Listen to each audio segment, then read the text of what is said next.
I refused to pay for my boyfriend's son's vacation after he said I'd never be his family. Now everyone's calling me petty. I, 42F, have been dating my partner Mark, 45M, for 3 years now.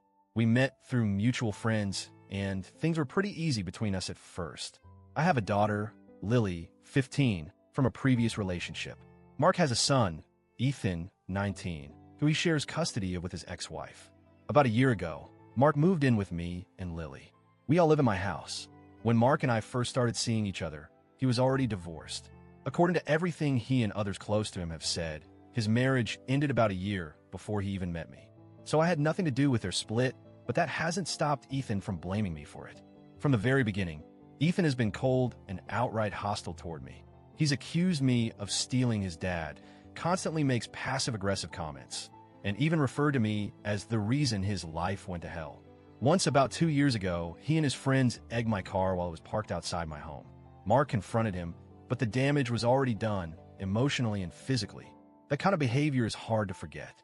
Despite all this, I try to keep the peace. I never punished Lily for anything Ethan did, and I tried not to speak ill of him in front of Mark. I understood that this was a painful situation for a young man whose family life had changed. I told myself he just needed time. But the situation only got harder after Mark moved in. Suddenly, Ethan had to deal with his dad fully committing to a life that included me and my daughter. And he did not take that well. Once Mark moved in, Ethan's behavior toward me grew more venomous. He would come to visit his dad and completely ignore me and Lily. No eye contact, no greetings. If I said hello, he'd just look through me like I wasn't there. If Lily tried to say something polite, he'd scoff or walk out of the room. I was ready to call it quits more than once. The tension in the house, whenever he was around, was suffocating. But I genuinely loved Mark, and I believed in the importance of trying. So instead of giving up, I suggested to Mark that he and Ethan take a short trip together, just the two of them. I hoped that some father-son bonding would help Ethan feel less displaced and maybe create room for honest conversations. To Mark's credit, he agreed. They went away for a weekend together, did some hiking, and apparently had some long talks. I was optimistic. Maybe this would be the turning point. When they came back, Ethan pulled me aside.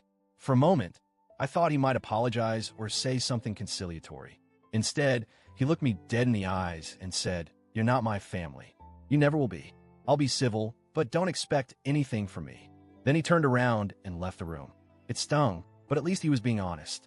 Since then, Ethan has kept his word. He visits sometimes to see his dad, but he doesn't interact with me or Lily. We stay out of his way. He stays out of ours. No drama. No words, just this cold wall of distance.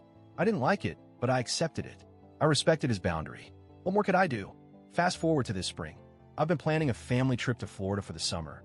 Nothing extravagant, just a few days at the beach and a theme park or two. It's something Lily and I have been looking forward to, and I wanted Mark to be part of it too. So I booked a hotel and started making a list of activities we'd enjoy as a family. One evening, while going over the plans with Mark, he suggested that we invite Ethan. I was a little taken aback. Ethan's made it clear he wants no part of our family, but I told Mark I didn't mind, as long as either he or Ethan paid for his airfare. I wasn't being spiteful. It's just that I didn't want to spend a few $100s on someone who has actively rejected me and my daughter. Mark said he couldn't afford it. Ethan doesn't have a job and still relies on his dad for most things, so it wasn't likely he'd pay his own way either. A few days later, Ethan caught wind of the trip and reached out to me. The first time he's initiated a conversation in over a year. He said, "If you really wanted to fix things, you'd pay for me to go." That's what adults do. They make things right. I was stunned. Fix things? I'd been on the receiving end of his resentment, disrespect, and outright hostility for years. He had told me, in no uncertain terms, that I wasn't family and shouldn't expect anything from him. So I calmly replied, "Ethan, I'm not going to pay to fly you to Florida. You told me yourself that I'm not your family. I respected that boundary. If you or your dad want to pay for your trip, you're welcome to come. But I owe you nothing." He left me on read. Since then, the backlash has been intense. Ethan apparently told his mom and some extended family members, and now I'm being painted as petty, immature, and cruel. A few people have messaged me, people I've never even met, to say that I should be the adult and make the effort to mend the family. Even Mark, while not angry, has told me he's disappointed. He says this could have been a chance to show Ethan that I care, that I'm willing to meet him halfway, even when he hasn't done the same. But I'm tired.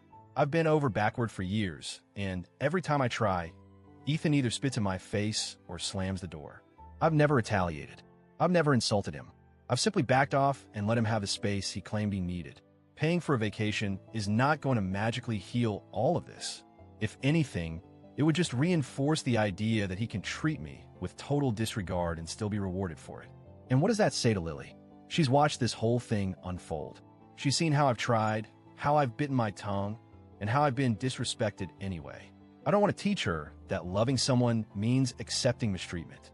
Still, I keep second-guessing myself. Maybe I should be the bigger person. Maybe paying for one ticket isn't such a big deal in the grand scheme of things. Maybe this is the olive branch Ethan needs. But then I think respect has to go both ways. And right now, I don't think Ethan has earned that kind of gesture. So, Ida,